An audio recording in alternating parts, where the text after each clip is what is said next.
La dernière fois, quand nous avons évoqué la notion de Gola et de Géoula, nous avons mis en évidence le fait que le Aleph englobe tout. On avait évoqué cette problématique-là, à savoir que le Aleph est composé d'un Vav et de deux Yudim. C'est pas quand deux Yudim, c'est-à-dire que le Yud qui est à l'endroit, c'est l'Olam Haba, et le Yud qui est à l'envers, c'est l'Olam Hazé. Comment tu avais dit Aleph? Aleph, Non, Vav. non, mais tu avais dit le nom Aleph, c'est A. C'était comme les. Aloufo Sheolam. Aloufo Sheolam. D'accord? Aloufo Sheolam, c'est le maître du monde, c'est Akadosh Baruch Hu. À partir du moment où nous sommes rattachés effectivement à la Géoula, avec le Aleph au milieu, nous sommes rattachés à l'essentiel. D'accord? Quand nous sommes à l'inverse, dans cette notion de Gola, c'est une notion qui est hors norme, qui est contre nature, puisque le Hey, c'est la continuité de Yud et qui n'est pas rattaché, encore une fois, à la source. Donc, c'est aussi la complexité qui n'est pas souhaitable. Et puis, j'ajoute un point qui est évident, c'est que qu'est-ce que c'est qu'un Hey? La lettre même, qu'est-ce que c'est qu'un Hey? C'est un Dalet avec un petit Yud en bas. Ça veut dire que nous sommes dans une situation d'une extrême paupérité qui entoure, qui encadre le Yud, alors ça devrait être l'inverse. C'est le Yud qui est à l'origine et pas le Dalet qui est à l'origine. Vous comprenez la problématique? C'est-à-dire que le Yud, c'est la lettre la plus petite et à la fois la plus grande. C'est la première lettre, c'est la racine du nom même d'Akadosh Baruch Hu qui est encadré. Alors, ça devrait être l'inverse, si je puis dire. D'accord? Maintenant, quand on est conscient grâce à la Géoula, de la présence centrale d'Akadosh Baruch Hu, comme je l'ai indiqué, je le répète, la lettre la plus importante, la plus grande, justement, qui dépasse, c'est le Lamed. C'est pas? Et justement, Aleph, c'est Aleph, Lamed, Pei. Ça veut dire que on n'a pas dit Lamed en premier et Aleph après. Il faut toujours avoir en tête que dans la Tefila, comme nous avons coutume de le dire, En Keloenu, et après on dit Mi Keloenu. Ça veut dire qu'on dit clairement, il n'y a pas d'autre créateur à part toi. C'est une réalité, que je le comprenne ou que je ne le comprenne pas. En Keloenu. Et après on fait un coup de théologie. Mi Keloenu. Après on s'interroge. Après on étudie. Donc le Aleph précède le Lamed. Pour consolider, pour ratifier la grandeur du Aleph, on a besoin de l'étudier. Une fois qu'on l'a étudié, on est capable de le retransmettre avec la bouche. D'accord? Mais c'est dans cet ordre-là. Donc la Gola nous empêche, d'une certaine manière, comme je dis, le Dalet, il encadre le Yud. C'est pas qu'il n'y a pas de Yud. C'est pas un Resh. Resh au sens de pauvreté extrême. Il y a toujours ce Yud qui est au centre, mais il est entouré. Dans une maison. Oui, si tu veux. Il ne veut pas se développer. Ce que j'ai coutume de dire, c'est le bonsaï. Il ne peut pas être un chêne. Ce sera toujours un bonsaï. La grandeur de la Torah ne peut pas s'exprimer en dehors d'Eretz Israël. Et comme la volonté d'Akadosh Baruch Hu, c'est que cette Torah avec sa parole s'exprime, donc ça revient à ce que j'avais évoqué, parce que le Maharal avait évoqué, sur le fait que ce n'est pas une situation cohérente et donc elle ne pourra pas rester éperdument cette situation d'être un peuple en dehors de sa terre. Parce que quand il est en dehors de sa terre, eh bien la parole de Akadosh Baruch Hu à travers le prisme de Ham Israël ne peut pas s'exprimer pleinement. C'est clair? Yofi. Donc on arrive à Rachel Imenu. Archa. Donc, cette unité qui est donc séparée et divisée, j'arrive à ce que j'ai devant les yeux, ou Bemidrash dans Bereshit Rabbah. Ma Ra'a Avinu Yaakov, quand Yaakov Avinu, il va justement enterrer Rachel sur le chemin. Ma Ra'a Yaakov Avinu, on commémorait le 11 Rejvan il n'y a pas longtemps d'ailleurs, c'est pour ça que c'est une bonne opportunité. Mara Avinu Yaakov, Ligvor et Rachel, Bederech Efrat. Rachel, comme vous savez, n'est pas enterrée à Hebron. Elle est enterrée sur le chemin. Mais c'est la seule qui est appelée Ishti. Léa n'est pas appelée Ishti, alors que Rachel est appelée Ishti. Rachel, c'est-à-dire qu'il y a quelque chose aussi qui est intéressant, Rechelim. Ce sont des moutons qui sont faciles à exose, comment on dit, tondre. Quand Léa, c'est plus caché déjà. Savons chez les Chachamim, chez les Mekoubalim, cet apprentissage de partie révélée, une partie cachée. Il y a quelque chose chez Rachel qui relève justement de la dimension hébraïque essentielle, qui est visible. Ça veut dire que quand on est en Égypte, en l'occurrence, il y a quelque chose qui nous rend inaltérable, qui nous rend incomparable, qu'on ne saisit pas forcément de premier abord, mais malgré tout qui est.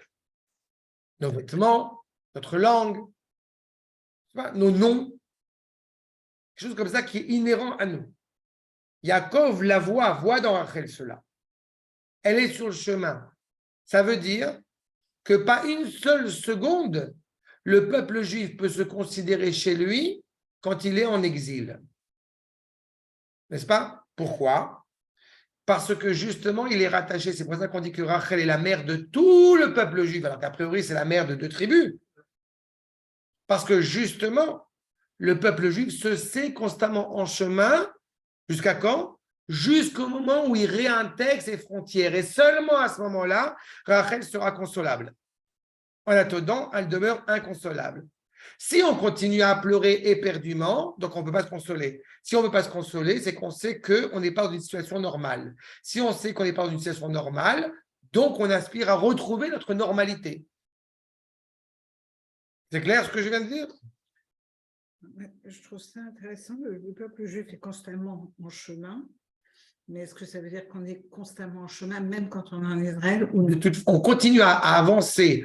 C'est la différence entre être du moins 49 à 0 et de 0 plus 49. Tu comprends la nuance? Avant qu'un homme se marie, ce n'est pas un homme. Une fois qu'il est marié, ce n'est pas qu'il a payé travailler. Non. Aux yeux de la tradition juive, tu n'es pas un homme tant que tu n'es pas marié. Tu n'es pas le sens ultime et optimal. Ça veut dire qu'on est encore en chemin dans notre judéité. Mais constamment. Mais Abraham Avinu, il avance devant Akadosh Baruch Hu. Il est en Eretz Israël, il avance. On est constamment en train d'avancer. Au contraire. Et là, Safa chez Galouyot Atidot, la Avo, il a vu que les différents exils que notre peuple traverseront dans le futur, passeront par là. La Avo, Sham, passeront par Ephrat, les Kavra Sham, Kedeshete Mevakeshet Rachel Banea. Pourquoi est-ce que Rachel est enterrée là-bas? Pour qu'elle demande miséricorde pour ses enfants. Je reprends le cheminement que je vois qui me fascine. Rachamim, ça vient de Rechem, la matrice. Ça veut dire que enfanter implique d'avoir une vertu de miséricorde. Si on n'est pas de miséricorde, on ne peut pas éduquer, on ne peut pas enfanter. D'accord? Avram ne pouvait pas enfanter. Avraham, Gematria 248, Gematria Rechem, a pu enfanter. Mais même avant même d'éduquer, et tu as tout à fait raison, mais même avant, le simple fait d'imaginer qu'on a un corps étranger en soi, enfin nous les hommes on ne connaît pas, on appellerait ça un parasite ou une maladie, mais la femme, c'est une merveille. Mais c'est inhérent à elle. Oui, c'est essentiel à elle. Ce que vous avez dit tout à l'heure, par rapport à la différence entre un homme et une femme. Et c'est pour ça que c'est nécessaire. C'est pour ça que c'est fondamental. Et c'est pour ça que j'ose aller encore une fois à contre-courant en disant que la mode aujourd'hui de dire qu'une femme a le droit de ne pas vouloir avoir d'enfant, à mes yeux, c'est contradictoire. C'est tarté des satrés. Il y a un problème ici. C'est-à-dire, mais oui, c'est ça. C'est pas une tare d'avoir un enfant. Hein. Au contraire. Non, mais cette discrimination entre l'homme et l'homme devrait être enceinte aussi. Oui, voilà, tous ces trucs. Voilà. Woke. Woke, gematria tordu. Alors, Ada ou dirti, kol berama nishma, toute la parole, vous reconnaissez encore une fois le kol, l'intonation de la voix de Rachel qui est entendue en haut. Kohamar Hashem, dit ainsi à Akadosh Baruch Hu, min i kolech mi bechi. Arrête de pleurer, Rachel. Yesh tikva lachariter. Il y a un espoir à la fin. Pourquoi? Shavu banim le gvulam. Vont revenir les fils vers leurs frontières. On le sait. Il faut arrêter, quand j'entends ça, ça me tire les cheveux, quand on fait de la politique politicienne. Tu comprends? Ils ont voté comme si parce qu'ils sont désespérés, mais vous n'avez rien compris. Il y a la prophétie de Ishayahu derrière, il faut le répéter, il faut le casser la tête jusqu'à temps que les gens y comprennent. Ouais, enfin là, tu expliques un mec de gauche, et je n'ai rien contre eux, au contraire, mais Et le mec de gauche, ils sont pas dangereux parce qu'ils ont voté selon la prophétie d'Ishayahu. Il va dire, bah justement, c'est ça. mais lui aussi, le type de gauche. Oui. Il y a un autre référentiel qui est connu, hein, qui n'est pas très connu, qui s'appelle David Ben Gurion, je ne sais pas si tu as entendu parler, qui dit au Rav Maïmon, la preuve que vos prophètes, ils ont raison, c'est nous. Magnifique. Hein. Ouais. Il était de gauche. Ah ouais, super. Mais il a une connaissance du Tanakh. Attends, j'ai vu des textes de David Ben Gurion. Ah, j'ai ouais, vu ouais, la dernière interview. Ouais. C'est un extrémiste de droite. Ouais. Vraiment. Il y a une cohérence. Après, il s'est trompé, il a dit des bêtises. Mais sur ce point-là, c'est fondamental. Mais le type de gauche, il croit de gauche, peu importe de droite d'ailleurs, peu importe, c'est pas la question, mais il croit qu'il a inventé la poudre. On est au XVIe siècle, Rabotai. On ne fait que révéler ce que nous aspirons depuis 2000 ans. Donc, Rachel, il y a un Admor qui dit, Rachel, continue de pleurer, ne te console surtout pas tant qu'on n'est pas revenu. Où c'est que c'est écrit? Il y a un Admor Hassidi qui dit ça, quand j'ai vu ça. C'est exactement ça. J'aime bien. Oui. C'est exactement ça. Rachel demeure la consolée. Maintenant, Pérouche Inyanze, que moi chez Biarnou, Odba Midrash, et vous avez bien vu la structure même de ce premier chapitre. Il livre une réalité concrète que le peuple juif est en train de vivre à ce moment-là. Et la deuxième partie de ce premier chapitre, c'est de ramener les sources à ce qu'il a dit. Sans faire d'analogie avec ce qu'on a évoqué avant, vous voyez le rapport qu'on a à l'égard d'un Talmid Chacham. Pourquoi je te l'ai dit. Pourquoi c'est vrai? C'est parce que je te l'ai dit. Après, je te démontre pourquoi c'est vrai ce que je t'ai dit.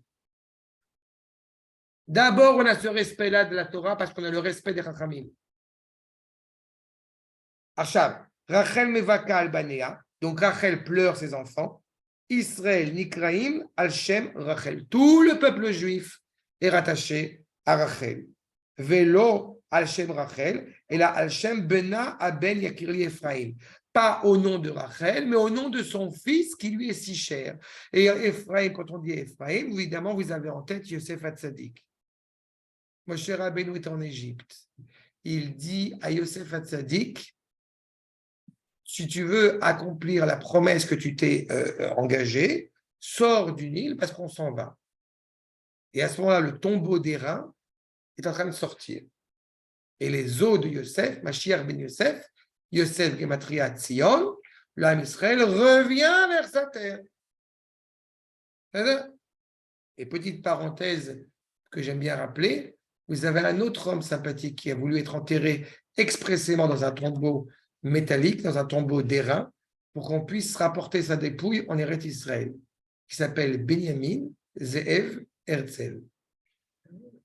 Je vous recommande le cours sur Herzl. Vezeh Midrash, c'est un de mes musts dans le truc. Ça a cassé tous les gens qui voulaient cracher sur Herzl et je suis très content. Et je l'assume.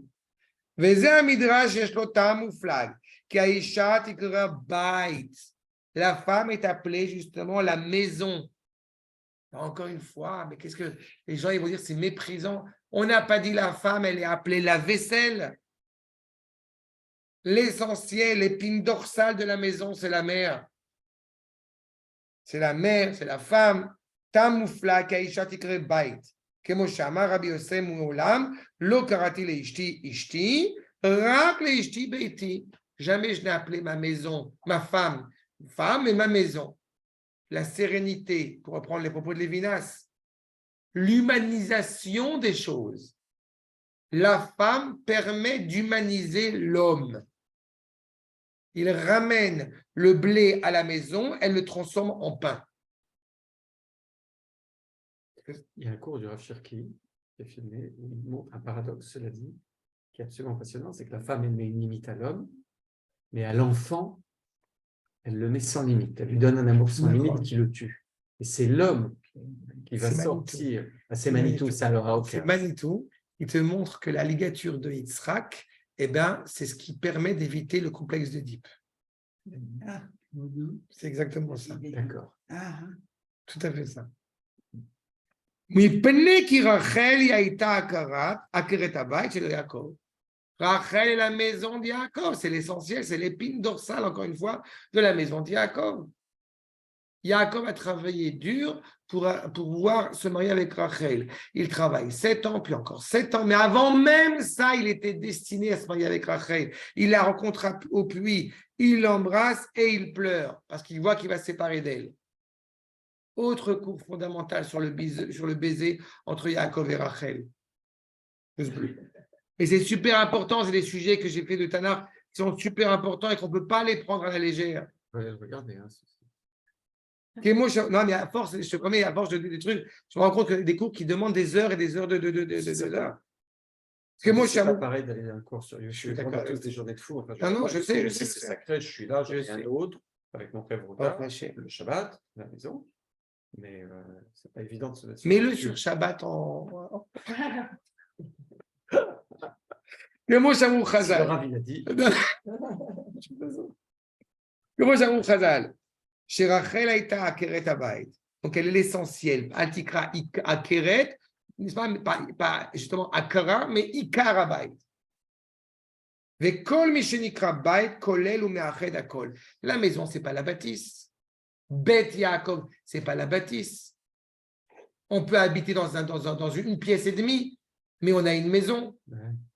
J'ai habité au tout début de notre mariage, on a habité dans un mètre sur un mètre, au Technion. Et on a invité 15 personnes chaque Shabbat.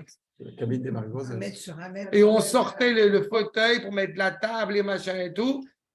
Mais Baruch Hashem, on n'a jamais entendu dire, c'est parce qu'on a la villa et 2 jacuzzis qu'on est heureux. Je ne suis pas méprisant à l'égard du jacuzzi, mais c'est pas le. J'ai vu que Poutine est la plus grande villa de Russie, il a 4 boîtes de nuit dans sa. Ah ouais. Alors... Moi, j'en ai qu'une, elle est à la. Mais le Shabbat quand même. Non, le Shabbat, il fait, mais là. Kemo chez Abayt Kolel Akol. Choser Abayta. Revenir à la maison. Vous voyez le sens que ça a. C'est pas revenir dans la bâtisse. C'est. On a cette aisance, cette cohérence. Partout. C'est le seul peuple qui va dire Choser Abayta. Les autres vont dire on rentre en France, bien sûr, aux États-Unis. Bien sûr. Les Israéliens au bout du monde, ils rentrent à Baïta. D'ailleurs, entre parenthèses, quand un jeune juif arrive en Israël, c'est vrai que naturellement, il a tendance à dire je rentre en France parce que j'ai ma famille, j'ai mes parents, j'ai ma maison.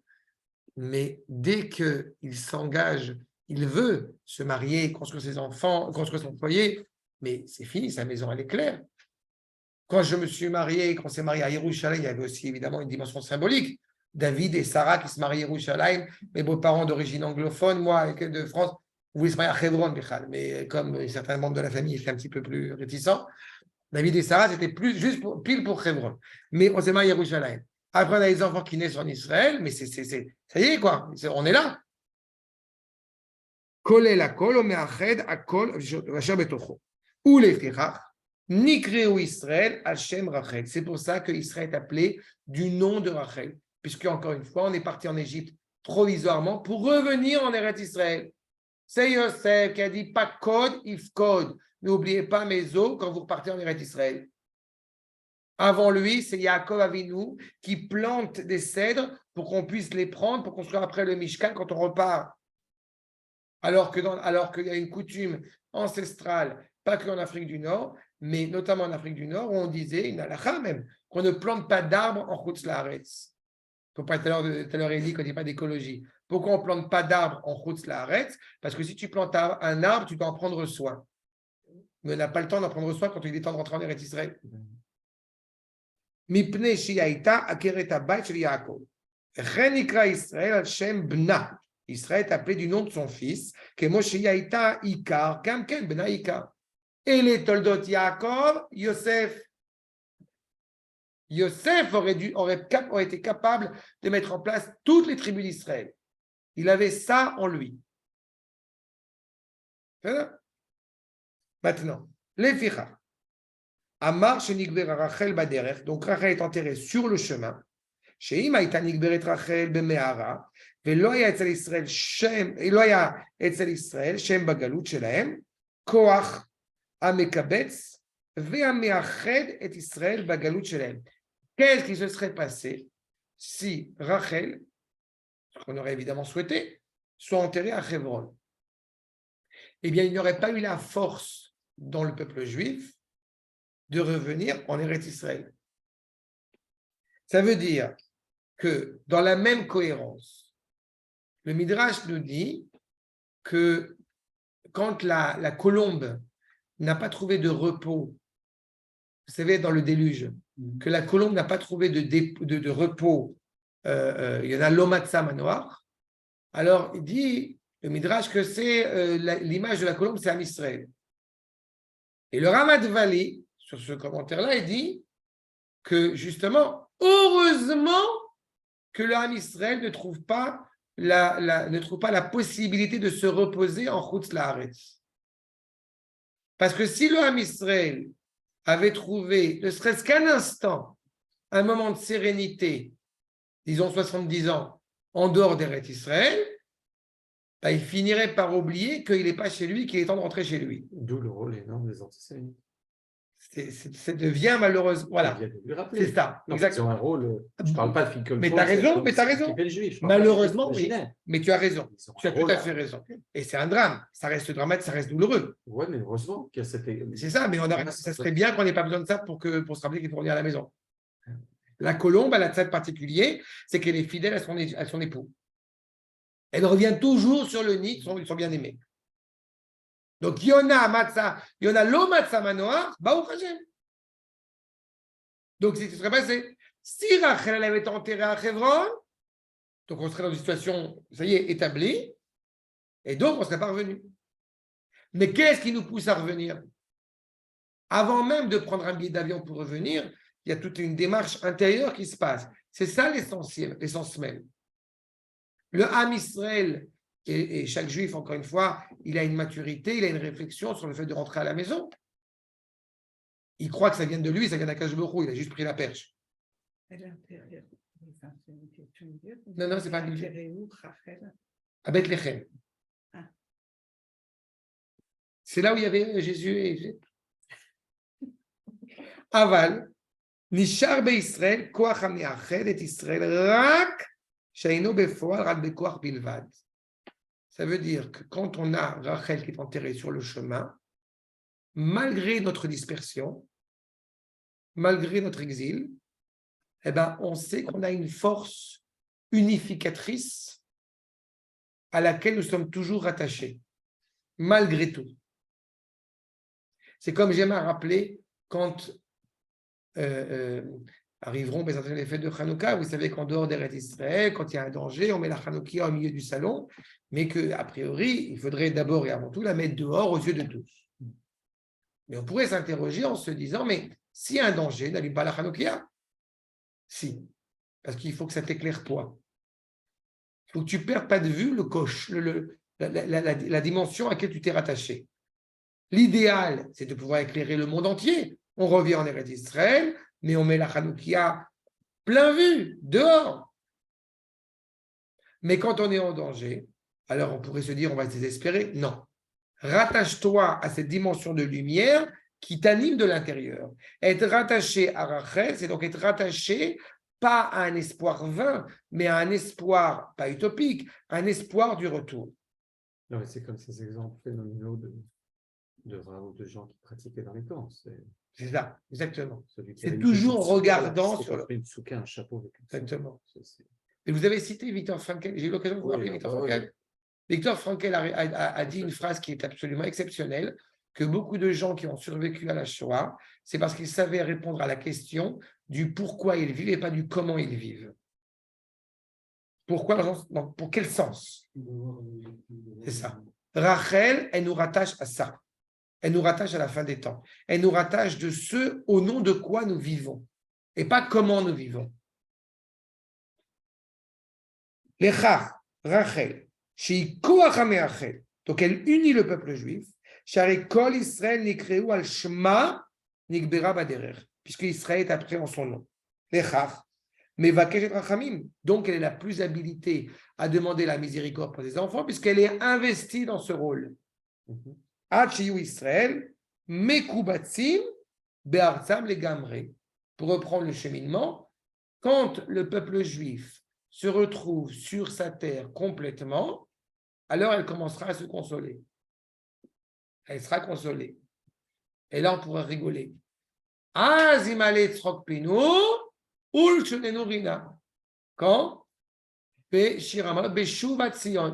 on revient en Eretz Israël, ça y est, tu peux commencer à t'éclater de rire.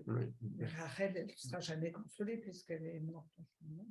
Non, mais ça, on ne parle pas de la tombe de Rachel, on parle de Rachel en tant que telle. Oui. Et entre parenthèses, je te rappelle aussi que quand le Rav Mordechai Eliyahu, à la guerre de Tzukaitan, si je me rappelle bien, c'est la guerre de Tzukaitan, il était à l'hôpital, il sortait de l'hôpital, il a demandé qu'on l'amène sur le tombeau de Rachel. Certains soldats ont dit qu'ils ont vu Rachel Imenu. Alors, après, est-ce que c'est vrai, c'est pas vrai? Il y a eu tellement de miracles dans cette guerre de toute façon. Le Rav Shmuel Eliyahu, il demande à son père, le Rav Mordechai Eliyahu, c'est quoi cette histoire? Est-ce que c'est vrai ou non? Réponse, dit le Rav Shmuel Eliyahu, c'est exceptionnel. Il rapporte ce qu'a dit le Rav Mordechai Eliyahu. Ben oui, évidemment que c'est moi qui l'ai envoyé. Elle n'a pas dit que c'est moi qui l'ai envoyé. C'est un mécoubal. Pour lui, je vois pas. C'est quoi la question, Michael? On ne parle pas de la tombe, on parle du corps de Rachel.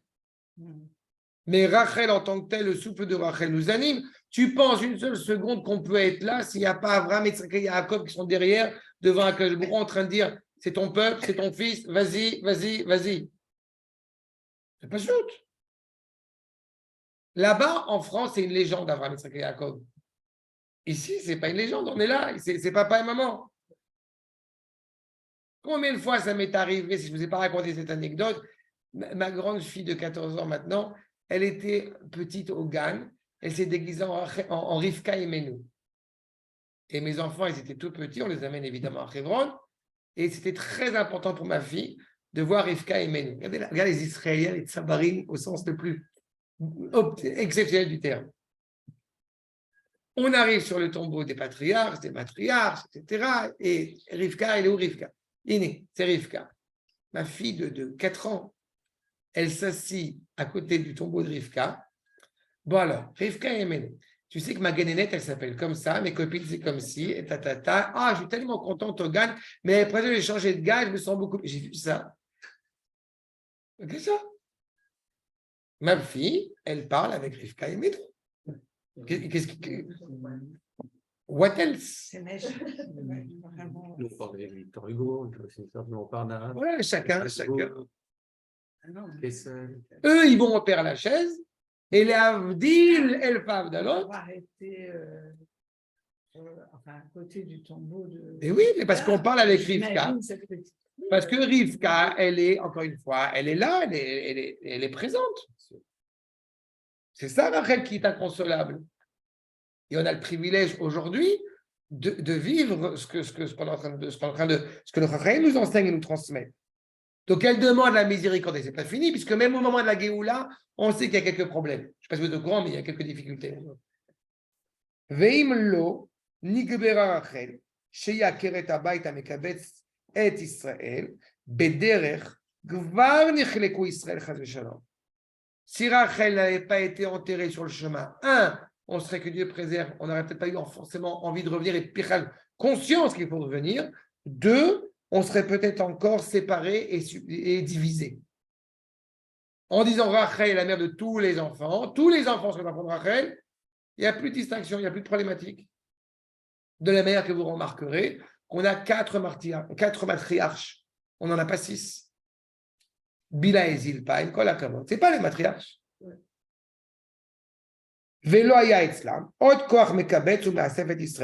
Pas une force nous aurait encore une fois poussé, nous aurait encouragé à nous retrouver, à nous rassembler. Arrête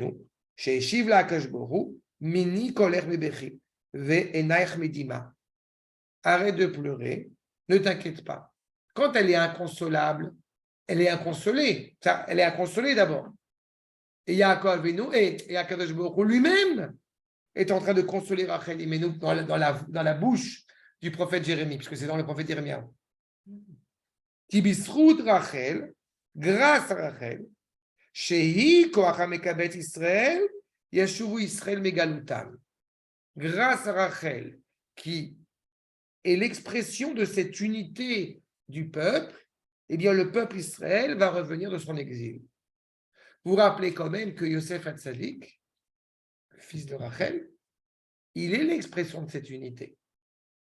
Il y a une tension jusqu'au moment où l'unité est pleinement exprimée. Et puis n'oubliez pas non plus que l'autre fils de Rachel, c'est Benjamin. Question bête. Dans quelle tribu se trouve le Beth Amikdash? Mais le Beth Amikdash, il n'appartient pas à une tribu? Non.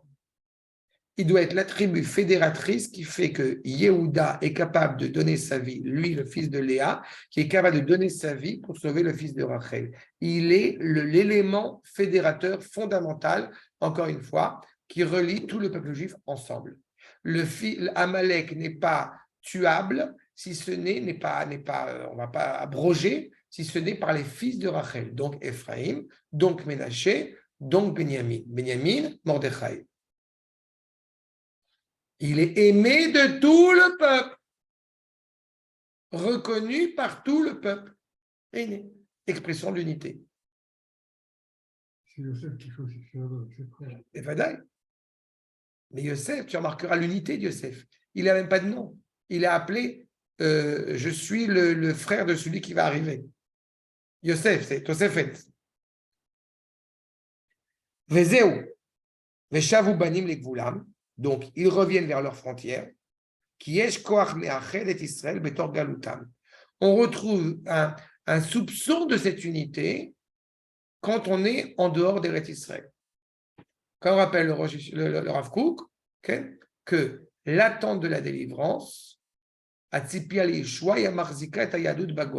l'attente de la délivrance permet de tenir le coup quand on est en exil. Vivre son judaïsme en Eretz Israël, c'est ça la délivrance. C'est ça revenir dans tes gvulot. On n'a pas du tout de désir impérialiste. On a un désir de retrouver notre santé mentale, physique, spirituelle, nationale. En étant un peuple, retrouvons sa langue, sa Torah, son esprit, son souffle en Eretz Israël. Et ça passe par Rachel. Yaakov est avec Rachel, puisque Yaakov, c'est celui qui étudie la Torah et qui ne dort pas dans un lit pendant 14 ans. Il a la yeshiva, c'est Yaakov. Israël, c'est celui qui se bat déjà. C'est Yaakov qui est marié avec Rachel. C'est Israël qui est marié avec Léa. Ça veut dire que Yaakov, il a cette identité hébraïque qui est inaltérable. Donc, même en exil, heureusement qu'on a cette relation-là. C'est pour ça que termine le Maharal, Bishvil Oto Koach HaMeached, Yashuvu Israël Migalutam. Qu'est-ce qui fait qu'un juif, il revient à un moment donné dans sa vie en Eretz Israël, et surtout, le peuple juif réintègre sa terre et donc sort de son exil, d'abord et avant tout, parce qu'il se reconnaît comme une appartenance à un peuple, fils d'Abraham, Yitzhak et Yaakov. Ce n'est pas autre chose que ça. Quand Herzl est allé voir un certain nombre de décisionnaires, de dignitaires, religieux, politiques, ce que vous voulez, juifs, non juifs, il s'est présenté au nom par le peuple juif. Dira un enseignement que je cite souvent, le Rav Eliaou Kaplan, qui a écrit un ouvrage qui s'appelle Bigvot Haïra, et il dit la première fois qu'on a vu Herzl, j'ai cru voir Yosef Hatzadik. Bon, c'est un peu exagéré quand même. Lui-même s'en est rendu compte. C'est pour ça qu'il dit en fait non, j'ai cru voir Moshe Rabbeinu. Alors vous allez me dire quoi, mais il ne savait pas que Herzl était plus ou moins assimilé? Évidemment qu'il le sait. Et il dit, Herzl ne nous a pas enseigné à être juif, il nous a réappris à être hébreu. C'est exactement ça. Quand ceux qui sont sortis d'Égypte ne sont pas ceux qui avaient... Justement parce qu'il avait l'air assimilé, qu'il avait qu'il est cette force et ce mérite. D'accord. Il a un Il grand aurait mérite, l'air évidemment. d'un hébreu Bien sûr. quand j'ai Que je là-bas. traitais les trucs. Mais tu sais pertinemment que comme le Rav Guttmacher, il avait demandé au baron de Rothschild de commencer à acquérir des terres, lui-même n'était pas un économiste, le Rav Guttmacher, donc il se tourne vers quelqu'un qui comprend ce que c'est que l'argent. Tu auras peut-être le mérite de renouveler les sacrifices, donc préoccupe-toi d'acheter des terres. Ça veut dire qu'un hébreu, c'est un juif qui vient après. Un hébreu est quelqu'un, exactement, ben oui. Mais je te recite la citation de Manitou. Tu as deux formes d'assimilation. Tu as un juif assimilé et un hébreu assimilé. Le juif assimilé, on le connaît, c'est celui qui est marié Christiane. Mais l'hébreu assimilé, il est plus sournois, c'est plus complexe. C'est celui qui va penser pendant une seule seconde qu'être attaché à la Torah, c'est une religion et pas d'abord et avant tout une appartenance nationale. Avram, il est ivri. Il réintègre son authenticité. Cet hébreu assimilé, je t'assure que le plus à gauche, s'il voit une Torah par terre, il va la ramasser. Je veux le penser.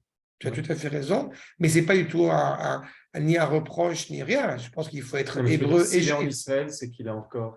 C'est qu'il y a ça, c'est certain. Tant qu'il est en Israël, il y a quelque chose qui est à démontrer. D'ailleurs, cet hébreu assimilé, quand il est envoyé en poule pour un boulot ou autre chose, tu le vois là. Non, mais moi, je ne parle pas de ça. Moi, je te parle de cet hébreu assimilé. Moi, je vais plus loin que ça. C'est la problématique de celui, justement, que j'appelle hébreu assimilé. C'est celui qui est persuadé qu'on n'a pas besoin de la terre d'Israël pour vivre son judaïsme. C'est ça que je te parle d'hébreu assimilé. Oh, non, c'est pas un hébreu. Mais c'est un hébreu assimilé. C'est l'hébreu qui va vivre à Berlin. Oui. Oh, il n'est plus hébreu. Mais tu veux dire. Okay. L'hébreu assimilé, c'est celui qui a oublié son appartenance d'abord et avant tout, son appartenance nationale. C'est celui qui pense qu'on peut être juif à part entière sans spécialement être attaché à la terre d'Eretz Israël. Ce n'est pas parce que tu m'as dispensé d'aller à l'armée que je ne vais pas à l'armée. Je vais à l'armée parce que je veux accomplir la mitzvah d'Akadosh Baruch Hu. Ce n'est pas parce que j'ai la possibilité de ne pas travailler, de ne pas faire autre chose. Je veux construire la terre, physiquement, mentalement, spirituellement, à tous les niveaux. Revenir de l'exil et se réinstaller, c'est ça ce que le Rav dit. Et quand on est conscient de ce que c'est que l'exil, on est de l'exil, alors on est conscient de ce que c'est que la Géoula. Quand on sait qu'on n'est pas chez soi, en dehors d'Eretz Israël, et qu'on veut s'assumer donc en tant que peuple juif, on revient en Eretz Israël et on commence à reconstruire à tous les niveaux. C'est clair? Ad Kan, premier chapitre pour aujourd'hui. À la semaine prochaine. Shalom Koltou.